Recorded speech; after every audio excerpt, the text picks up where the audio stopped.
مومن وہ ہے جو ذات آخرت مہیا کرے اور کافر وہ ہے جو دنیا کے مزے اڑانے میں مشغول ہو۔ جو کچھ تمہارے ہاتھ میں ہے اس سے کسی کی مدد کر جاؤ۔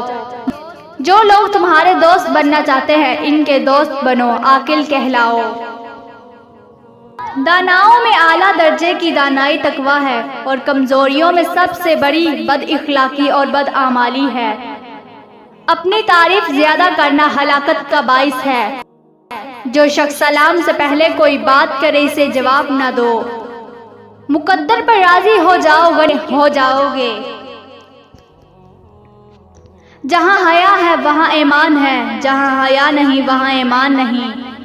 عابد وہی ہے جو اللہ تعالیٰ کی تقسیم پر راضی ہو۔